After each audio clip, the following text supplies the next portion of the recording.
Hello class 10th। और आज हम लोग आ गए हैं फिर से अपनी ऑनलाइन क्लास में अपने क्लास 10th का तीसरा लेक्चर लेके।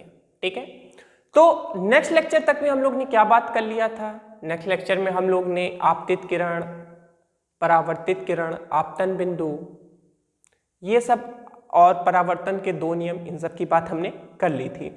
और नेक्स्ट जो हमारा लास्ट वीडियो था उसी में हम लोग ने बोल दिया था कि आज हम लोग बात करने वाले हैं दर्पण की, और साथ ही साथ दर्पण से रिलेटेड जो भी हम लोग शब्दावली का यूज करते हैं या शब्दकोश का यूज करते हैं उससे रिलेटेड।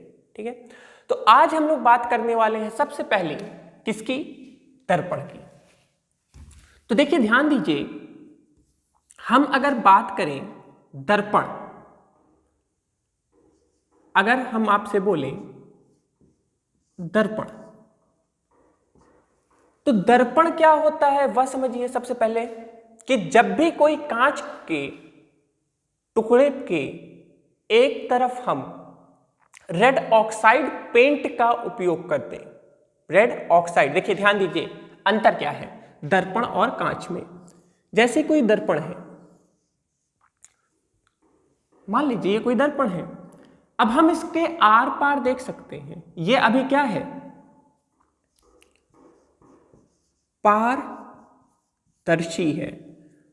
पारदर्शी क्या होता है नोट करना चाहिए, तो कहीं स्टार बना के नोट कर लिए कीजिए कि वह माध्यम जिसके हम आर पार देख सकें, वह माध्यम जिसके हम आर पार देख सकें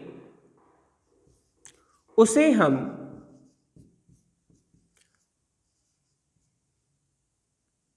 पारदर्शी माध्यम,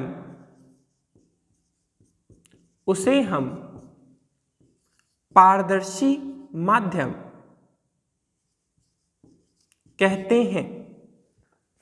देखिए सबसे पहले इंपॉर्टेंट यह है कि पारदर्शी और अपारदर्शी का मतलब समझिए। जिसके हम आर पार देख सकें, आर पार मतलब जिसके हम इधर उधर देख सकें।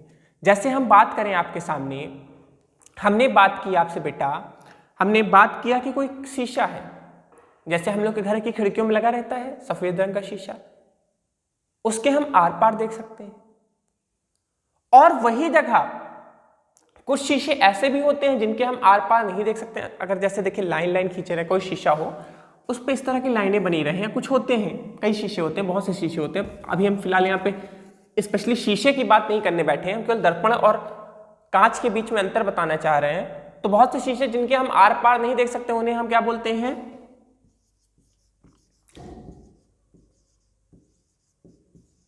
अपारदर्शी। जिसके हम आर पार ना देख सकें, और जिसके हम आर पार देख सकें उसे हम क्या बोलते हैं, पारदर्शी। तो बात समझ में आ रही है, अपारदर्शी और पारदर्शी में अंतर समझ में आ गया होगा। अब देखिए ध्यान दीजिए, जब तक ये कांच का टुकड़ा था इसके हम आर पार देख पाए, ये एक पारदर्शी था। लेकिन अगर इसी कांच के टुकड़े के पीछे, इसी कांच के टुकड़े के पीछे हम रेड ऑक्साइड, क्या रेड ऑक्साइड का लेप लगा दें या पेंट कर दें, तो ये क्या हो जाएगा, ये अपारदर्शी हो जाएगा। जैसे दर्पण है, आप सभी लोग घर में शीशा, आपके घर में दर्पण होगा, आप लोग घर पे शीशा देखते होंगे। तो जो शीशा आप लोग देखते होंगे बेटा, तो आप लोग उसके आर पार क्या, आप उस शीशे के पीछे, जैसे मान लीजिए शीशा बीच में रखा है, उसके पीछे कुछ भी हो सकता है, दीवार हो सकता है कोई खड़ा हो, तो क्या आप उसके पीछे देख सकते हो, नहीं देख सकते हो। तो जो हमारा दर्पण होता है वो कैसा होता है, अपारदर्शी होता है। और जो हमारा ये होता है कांच, वो हमारा पारदर्शी। अब इसी को हम क्या करें, ये हमारा मान लीजिए दर्पण है, हमने रेड ऑक्साइड का पेंट कर दिया, हम इसको हटा दें, इस पेंट को हटा दें, तो फिर से ये क्या बन जाएगा, जैसे ये पेंट हमने हटा दिया, पूरा जो पेंट हमने किया था हटा दिया, पेंट कर हटा दिया, तो फिर से वही चीज हो जाएगा, ये फिर से क्या बन जाएगा, ये पारदर्शी बन जाएगा। तो हमारा दर्पण कैसा होता है, पहले सबसे पहली बात ये समझ लीजिए, जो हमारा दर्पण होता है वो होता है कैसा, वो होता है हमारा अपारदर्शी, मतलब हम उसके आर पार नहीं देख सकते। और जो कांच होता है वो होता है पारदर्शी। तो फिलहाल यहाँ पे बस पारदर्शी अपारदर्शी का कोई ज्यादा यूज नहीं था, आपको बस समझाना था कि अपारदर्शी पारदर्शी क्या होता है, तो ये चीज आप लोग को क्लियर हो गया। तो दर्पण क्या होता है, नोट करिए, जब किसी कांच की सतह पर एक तरफ हम रेड ऑक्साइड का पेंट लगा देते हैं तो रेड ऑक्साइड का पेंट लगा देते हैं तो हमें दर्पण प्राप्त होता है। हमें क्या प्राप्त होता है, हमें दर्पण प्राप्त होता है। अगला पॉइंट लिखिए, लिखते जाइए, कान में ईयरफोन लगा लीजिए, सुनते जाइए, लिखते जाइए। अगला लिखिए, दर्पण, दर्पण कैसा होता है बेटा, अभी हमने बताया दर्पण हमारा अपारदर्शी होता, मतलब उसके हम आर पार नहीं देख सकते हैं। अगला पॉइंट लिखिए, दर्पण दो प्रकार से विभाजित होता है या दो प्रकार का होता है। पहला है समतल दर्पण, दूसरा है गोलीय दर्पण। सॉरी, तो दर्पण को हमने कितने प्रकार से बांट दिया, दो तरह से, समतल दर्पण और गोलीय दर्पण। अब समतल दर्पण का कोई परिभाषा बहुत आसान सा है कि जो दर्पण सीधा हो तथा उसके पीछे रेड ऑक्साइड का लेप हो, उसे हम कौन सा दर्पण बोलेंगे, समतल दर्पण बोलेंगे। और गोलीय दर्पण क्या होगा, गोलीय दर्पण नोट करिए, क्योंकि अब देखिए मेन चीज हमारे यहाँ पे समतल दर्पण नहीं है, हम समतल दर्पण की भी बात कर देंगे, यहाँ पे थोड़ा थोड़ा ही सही हम बात करेंगे, लेकिन मेनली हमारा जो सिलेबस है या जो हम यहाँ पे परावर्तन की बात करेंगे वो गोलीय दर्पण पे, तो मेनली हमको ये समझना है। अभी गोलीय दर्पण टॉपिक उठाएंगे हम, तो गोलीय दर्पण को हम छोड़ देते हैं, समतल दर्पण हम समझ लेते हैं। क्लियर है बात, क्लियर, सफा करें। हम इसके लिए इसलिए ज्यादा नहीं बता रहे क्योंकि जब अभी हम आगे प्रतिबिंब पढ़ेंगे तब यहां से रिलेटेड कुछ चीजें और हम बात करेंगे, तब हम समतल दर्पण की बात करेंगे। अभी बस ये समझिए कि सीधा दर्पण है तो समतल दर्पण, और गोली, गोली मीन्स गोला, अगर किसी गोले के हिस्से में बना हो तो उसे हम क्या बोलेंगे, गोलीय दर्पण, जो कि अभी हम लोग आगे पढ़ेंगे तो इसके बारे में, इसके भी दो प्रकार बताएंगे। अभी बस इतना नोट करना चाहिए तो नोट कर लीजिए कि दो गोलीय दर्पण दो प्रकार के होते हैं, अवतल और, जगह नहीं है तो हम थोड़ा छोटा सा लिख देते हैं, उत्तल। ये अवतल है और ये उत्तल है, जगह कम थी, हमने थोड़ा गड़बड़ कर दिया, लेकिन ठीक है, इसको नोट कर लीजिए कि दो गोलीय दर्पण को हम दो प्रकार से बांटेंगे, अवतल और उत्तल। बोलो क्लियर है, सफा करें। तो अब हमको बेटा अगली बात हमको यहां क्या करनी है, हमको बात करनी है गोलीय दर्पण की। और गोलीय दर्पण अभी हमने आपको बताया कि गोलीय दर्पण कितने प्रकार के होते हैं, गोलीय दर्पण, और गोलीय दर्पण हमने बताया दो प्रकार के, ठीक है। गोलीय दर्पण की परिभाषा लिखना चाहिए तो लिख सकते हैं कि दर्पण जब किसी गोले का हिस्सा होता है, जब किसी गोले का हिस्सा होता है तो ऐसे दर्पण को हम गोलीय दर्पण के नाम से, गोलीय दर्पण के नाम से जानते हैं। गोलीय दर्पण कितने प्रकार के होते हैं तो गोलीय दर्पण हमने दो प्रकार के बताए हैं, कौन कौन से,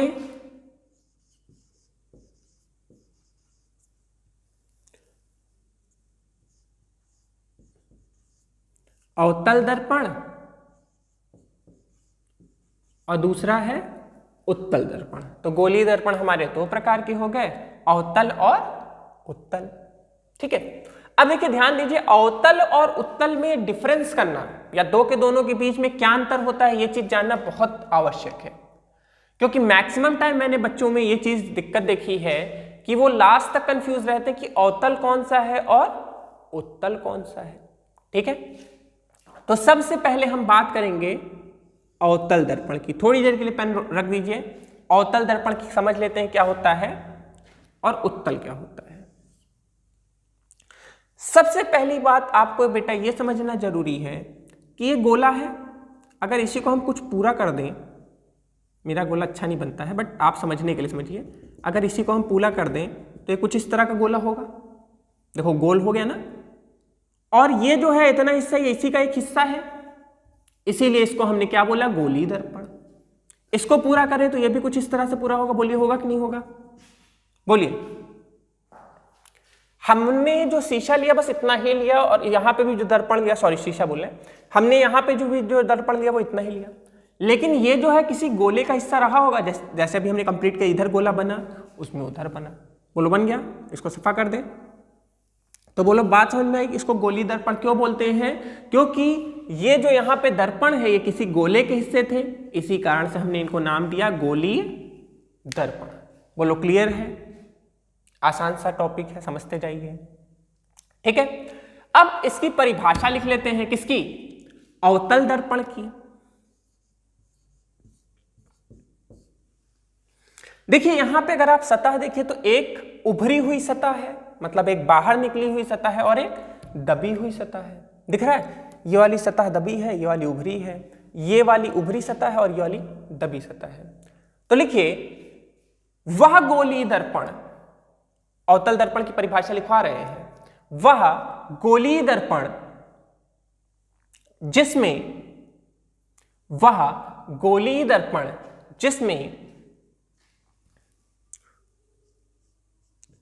उभरी हुई सतह पर, देखिए उभरी हुई सतह ये है, उभरी हुई सतह पर रेड ऑक्साइड का लेप या पेंट हो, रेड ऑक्साइड का लेप या पेंट हो, तथा दबी हुई सतह कौन सी है, इधर वाली सतह दबी हुई है, इधर देखिए दबा है ना, उधर से उभरा है, तथा दबी हुई सतह पर काट दीजिए, दबी हुई सतह परावर्तक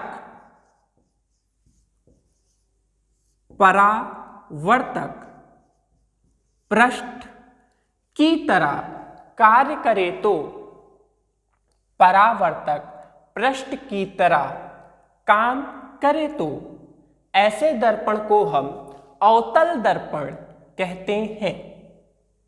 ऐसे दर्पण को हम अवतल दर्पण कहते हैं। बोलो हो गया बात क्लियर? बहुत आसान सी चीज है। दो सतह थी, एक दबी हुई थी, एक उभरी हुई थी। उभरी हुई सतह जो थी उस पर रेड ऑक्साइड का लेप था, और जो दबी हुई सतह थी वो परावर्तक पृष्ठ। याद करिए अपना हमारे जो इसके पहले का लेक्चर है, और जो नहीं देखे हैं तो डाल लीजिए पार्ट 2 जीएमपीआईसी अपना चैनल है, जीएमपीआईसी चैनल पे आप जाइए, पार्ट 2 प्रकाश का परावर्तन या रिफ्लेक्शन ऑफ लाइट खोल के पढ़ लीजिए, उसमें आपको पता लग जाएगा। नीचे मैं लिंक भी दे दे रहा हूं, ठीक है? तो आप उसको जाके पढ़ेंगे तो वहां पे आपको परावर्तक पृष्ठ बताया जाएगा कि वह पृष्ठ जिस सतह पर परावर्तन हो, ऐसे सतह को हम क्या बोलते हैं? परावर्तक पृष्ठ बोलते हैं। यहां पे बहुत डीपली नहीं पढ़ाएंगे, बस हल्का सा बता दिए कि जिस सतह पर परावर्तन हो, परावर्तन याद होगा आपको, नहीं याद है एक बार फिर से समझ लेते हैं कि जब कोई प्रकाश किरण किसी चमकदार, यहां पे भाई ये चमकदार वस्तु तभी तो टकरा के वापस जा रही है, और उसी माध्यम में चली गई, जिस माध्यम से आए उसी माध्यम में चली गई, इस कारण से इसको हमने बेटा क्या बोल दिया था? इस कारण से इसको हमने बोला था क्या? परावर्तन। बोलो क्लियर है बात, समझ में आ रही है? अब देखिए हम आगे चलते हैं, परावर्तक पृष्ठ समझ गए। अब हम अपने कौन से दर्पण पे आ जाते हैं? हम आ जाते हैं अपने उत्तल दर्पण पे, ठीक है? उत्तल दर्पण पे आए तो बेटा सेम चीज, यहां पे भी दो तरह के पृष्ठ हैं, एक उभरा हुआ, एक दबा हुआ। सोच लीजिए कौन सा उभरा है? हमको तो ये उभरा दिख रहा है, और इधर वाला सतह, इधर से देख रहे तो ये सतह जो है दबा है। तो ध्यान दीजिए, वह गोली दर्पण, अब देखिए, आप खुद सोचिए, जो उत्तल दर्पण होता है कुछ ऐसा होता है, इसकी दबी हुई सतह पे पॉलिश होता है और उभरी हुई सतह परावर्तक पृष्ठ की तरह कार्य करता है। इसमें क्या था, दबी हुई सतह परावर्तक पृष्ठ की तरह काम कर रहा था और इसमें उभरी हुई सतह। बोलो बात क्लियर है, समझ में आ गया? बहुत इजी है, थोड़ा सा दिमाग बस लगाना है। अरे भाई देखो, जिसको नहीं समझ में आया एक बार फिर से हम समझाते हैं। एक गोला था, चलो एक मैंने गोला लिया, ये समझिए, ऐसे समझिए, एक गोला है। देखिए लेक्चर देखना पूरा है हमको, लेक्चर अगर आधा देखेंगे और सोचेंगे समझ में आ जाएगा तो ये पॉसिबल नहीं है। पूरा लेक्चर देखिए, कुछ ना कुछ नया टॉपिक डिस्कस होगा ही इसमें। हमने इसको ऐसे काट दिया और हमने इसको ऐसे काट दिया। बोलो क्लियर है? जब हमने इसको इधर से ऐसे काटा तो जो इसका ये हिस्सा है वो उत्तल बन गया। बोलो, इसका ये वाला हिस्सा उठाए इसको उधर, और इसका ये वाला हिस्सा उठा के इधर लेते आए।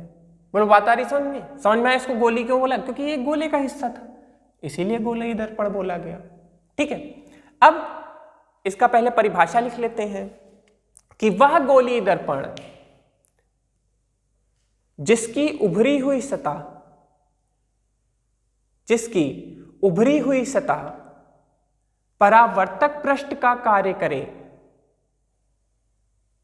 परावर्तक पृष्ठ का काम करे तथा दबी हुई सतह पर, कौन सी सतह? दबी हुई सतह पर रेड ऑक्साइड का लेप हो, रेड ऑक्साइड का लेप हो,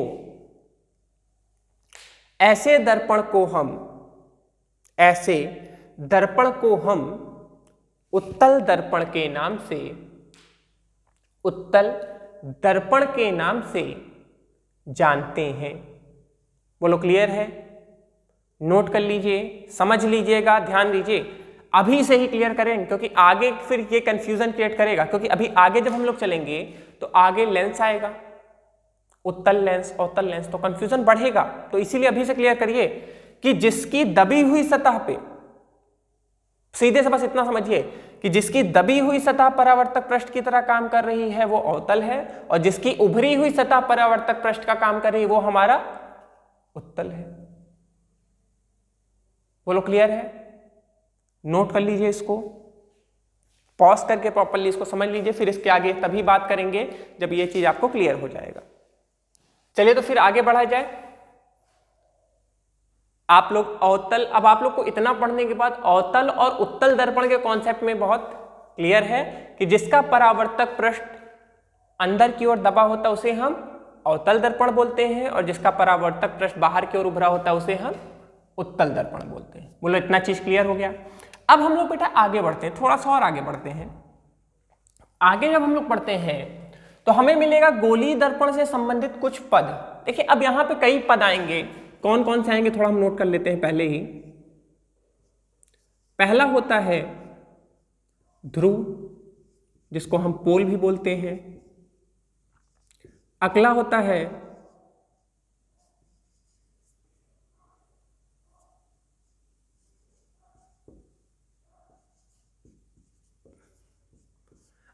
है बेटा हमारा वक्रता केंद्र,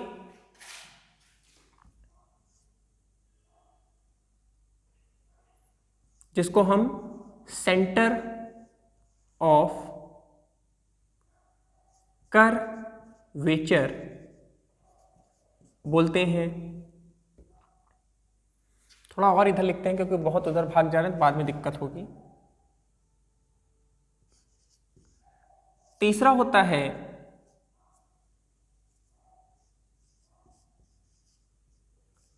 वक्रता त्रिज्या,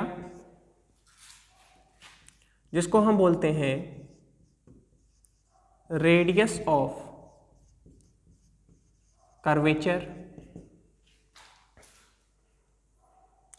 अगला आएगा मुख्य अक्ष,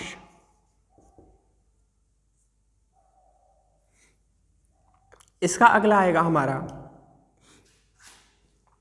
मुख्य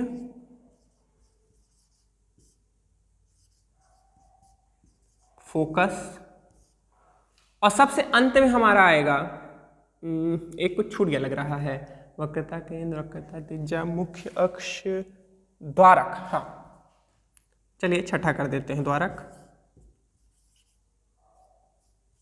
द्वारक, और सबसे अंत में बेटा हमारा आएगा जो कि हमारा होगा क्या, जो होगा हमारा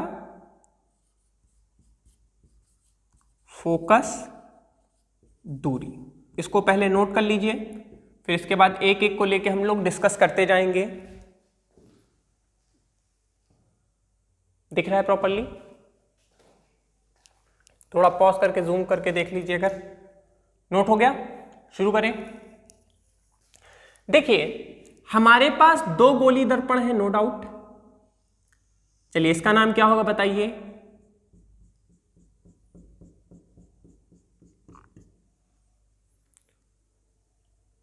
और इसका नाम क्या होगा?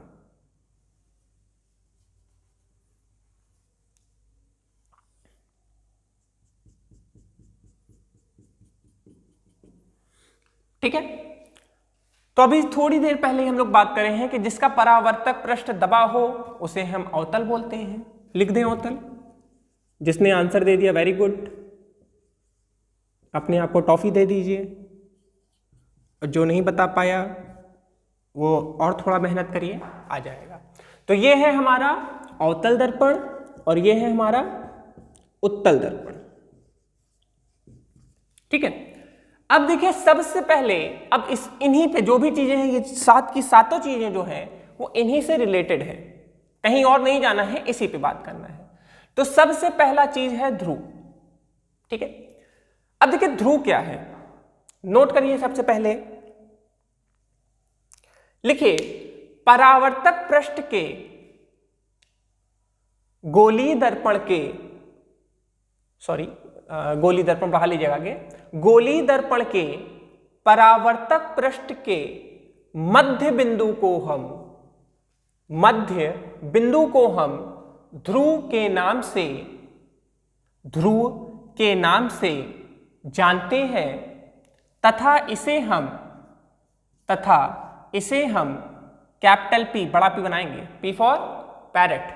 ठीक है, तो कैपिटल P द्वारा प्रदर्शित करते हैं। इसे हम या ध्रुव को हम कैपिटल P द्वारा प्रदर्शित करते हैं। अब समझते हैं इसको।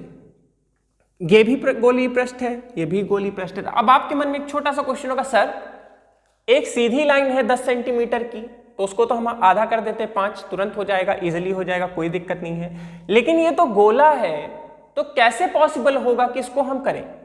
तो देखिए इसको हम कैसे करेंगे, इसको भी मान लें थोड़ी देर के लिए इसके ऊपर इंची टेप रखें, याद है कपड़ा वाला, दर्जी वाला, ऐसे करके नाप लेंगे, आराम से नापे। तो मान लीजिए ये भी 10 सेंटीमीटर का है, तो इसकी मध्य बिंदु कहाँ आएगी? कुछ इधर ही तो आएगी, और इसकी भी मध्य बिंदु कुछ इधर आएगी। बोलो बात आई समझ में?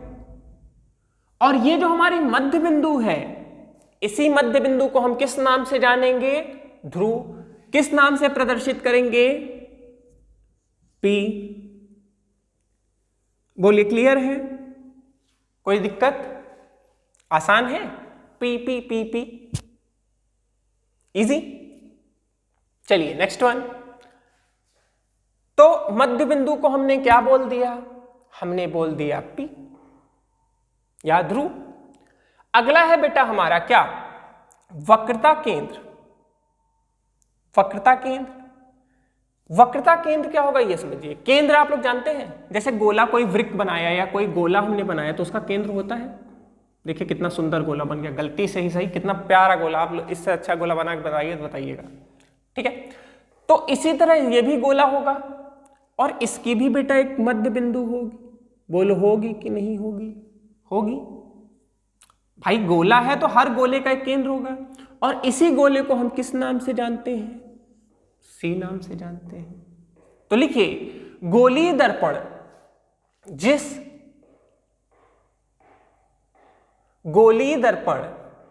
जिस हटा दीजिए, गोली दर्पण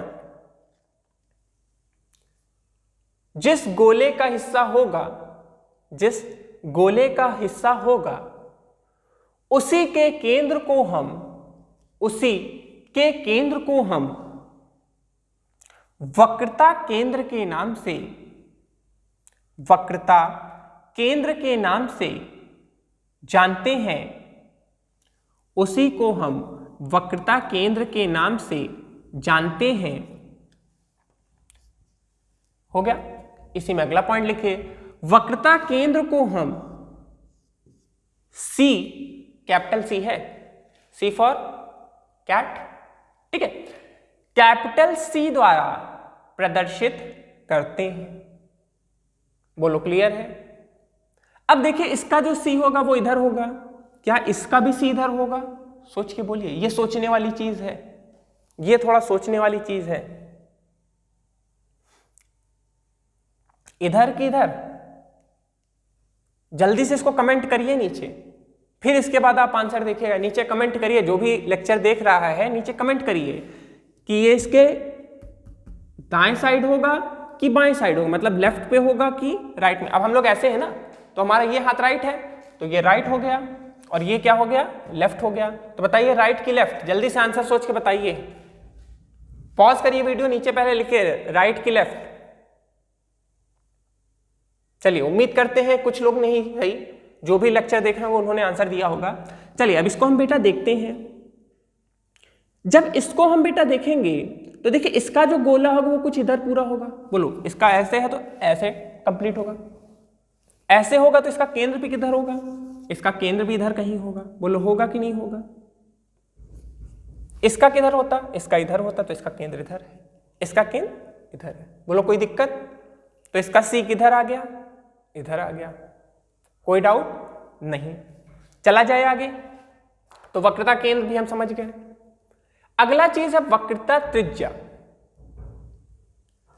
अब देखिए, आप अगर वक्रता केंद्र और ध्रुव समझ गए हैं तो इनके बीच की जो दूरी होगी, नोट कर लीजिए वक्रता त्रिज्या को, कि ध्रुव तथा वक्रता केंद्र के बीच की दूरी को हम, ध्रुव तथा वक्रता केंद्र के बीच की दूरी को हम वक्रता त्रिज्या के नाम से, वक्रता त्रिज्या के नाम से जानते हैं, वक्रता त्रिज्या के नाम से जानते हैं। बोलो क्लियर है? इसका वक्रता त्रिज्या यहां से यहां तक की जो भी दूरी होगी और इसका यहां से यहां तक जो भी दूरी होगी। बोलो क्लियर है? या एक तरह से आप कह सकते हैं कि जिस गोले का ये हिस्सा होगा, ये दर्पण, उसकी त्रिज्या ही हम क्या बोलेंगे? वक्रता त्रिज्या। दोनों चीज। अरे भाई, कोई गोला होता था, कोई गोले के केंद्र को और उसके परिधि को जोड़ते थे, तो जो एक रेखा होती थी इसको त्रिज्या बोलते थे। वही त्रिज्या को हम क्या बोल देंगे? वक्रता त्रिज्या। इसे हम कैपिटल आर द्वारा, इसे हम कैपिटल आर द्वारा प्रदर्शित करते हैं। बोलो हो गया? अब क्या है? मुख्य अक्ष मतलब मेन एक्सिस। मुख्य अक्ष की बात करेंगे तो नोट करिए सबसे पहले इसकी परिभाषा। वह रेखा, या इसको और थोड़ा प्रॉपर्ली लिखिए, वह आभासी रेखा जो ध्रुव तथा वक्रता केंद्र को जोड़ती है, वह आभासी रेखा जो ध्रुव तथा वक्रता केंद्र को जोड़ती हुए गुजरती है, उसे हम मुख्य अक्ष, उसे हम मुख्य अक्ष कहते हैं, उसे हम मुख्य अक्ष कहते हैं। मतलब ये रेखा वास्तविकता में नहीं होती है, लेकिन इसको हम जानबूझ के बनाते हैं। देखिए अभी इसका बहुत आगे यूज आएगा, अभी आगे इसका यूज आएगा, तो इसको ध्यान रखिएगा कि ध्रुव और वक्रता त्रिज्या को, वक्रता केंद्र को जोड़ती हुई जो आभासी रेखा गुजर रही है, देखिए उतने में नहीं है, बस वो आगे भी है और उसके पीछे भी है, तो वह आभासी रेखा को हम क्या बोलेंगे? मुख्य अक्ष। बोलो क्लियर है? अब देखिए जो मुख्य फोकस है इसको हम थोड़ी देर के लिए छोड़ देंगे, क्योंकि अभी अगला जब टॉपिक आएगा तब हम मुख्य फोकस के बारे में, अगला जो लेक्चर होगा उसमें मुख्य फोकस के बारे में बताएंगे। तो मुख्य फोकस हम थोड़ी देर के लिए हम छोड़ रहे हैं। बस इतना नोट करना चाहिए, अगर नोट करना चाहिए 2 लाइन छोड़ दीजिएगा। इसको हम F द्वारा दिखाते हैं। क्लियर है? ठीक। और फोकस दूरी भी तभी हम डिस्कस करेंगे, तो फोकस दूरी भी हटा दे रहे हैं। इसको कैपिटल F दिखा देते हैं और इसको हम स्मॉल f दिखा देते हैं। इन दोनों को हम लोग अपने नेक्स्ट लेक्चर में ही डिस्कस करेंगे। अभी नेक्स्ट लेक्चर आएगा तब हम बताएंगे क्यों इसको हमने छोड़ा था। तो हम मुख्य फोकस इसीलिए छोड़ रहे हैं। ठीक है, अब हम आ जाते हैं अपने छठे टॉपिक पे, जो कि हमारा क्या है? द्वारक। द्वारक क्या होता है? द्वारक को बेटा आप लोग सीधे इस तरह समझ सकते हैं कि जिस परावर्तक पृष्ठ से किरण परावर्तित होती है, जिस परावर्तक पृष्ठ से किरण परावर्तित होती है, उसे हम द्वारक कहते हैं।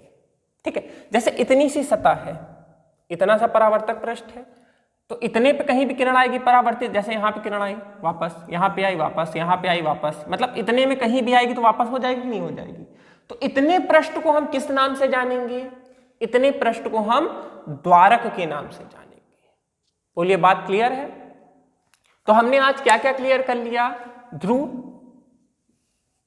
परावर्तक पृष्ठ के मध्य बिंदु को हम ध्रुव बोलते हैं। वक्रता केंद्र, जिस गोलीय दर्पण का केंद्र या मध्य बिंदु जिस जो गोलीय दर्पण है उसका जो केंद्र होगा उसी को हम क्या बोलेंगे? वक्रता केंद्र बोलेंगे। उसके बाद अगला है वक्रता त्रिज्या। तो वक्रता केंद्र और ध्रुव के बीच की दूरी को हमने क्या नाम दे दिया था? वक्रता त्रिज्या दे दिया था। मुख्य अक्ष क्या है? ये एक आभासी रेखा है जो ध्रुव और वक्रता केंद्र से गुजरती है, इसे हमने क्या दिया? मुख्य अक्ष दिया। द्वारक क्या होता है? द्वारक जो होता है हमारा होता है वह परावर्तक पृष्ठ जहां से प्रकाश किरण परावर्तित हो जाती है, उसे हमने क्या नाम दे दिया? द्वारक नाम दे दिया। तो बेटा टोटल हमने यहाँ पे कितने चीजें डिस्कस कर ली? केवल 5 चीजें। 2 चीजें जो बच रही हैं वो फोकस और फोकस दूरी। हमारा जो लेक्चर होगा, लेक्चर नंबर 4 होगा, उसको हम उस पर हम डिस्कस करेंगे। तब तक उम्मीद करता हूं कि जितनी भी चीजें आपको बताई गई हैं उसको आप लोग प्रॉपरली नोट कर लिए होंगे, समझ लिए होंगे। इन केस अगर आपको कोई भी चीज नहीं समझ में आए, देखिए कई बार होता क्या है, बच्चे शुरुआत का कुछ लेक्चर देखते हैं, नहीं समझ में आता उसको छोड़ देते हैं। देखिए लेक्चर पूरा देखिए, एटलीस्ट उसको 2 दिन में देखिए, 3 दिन में देखिए, क्योंकि लेक्चर आप भी देखते हैं तुरंत नहीं आता, हर दूसरे दिन आता है, 1 दिन के गैप में आता है। तो कोशिश करिए उस लेक्चर को पूरा कंप्लीट देखिए, और उसके बाद जो भी आपको दिक्कत आ रही है, जो भी टॉपिक आपको नहीं समझ में आता, तो नीचे कमेंट बॉक्स होता है, आप उसमें कमेंट करिए कि सर ये चीज़ नहीं आ रहा, तो उससे रिलेटेड वीडियो हम लोग जल्द से जल्द बना के आपको कोशिश करेंगे कि समझाया जाए। तब तक के लिए थैंक यू बच्चों, पढ़ते रहिए, नोट्स बनाते रहिए।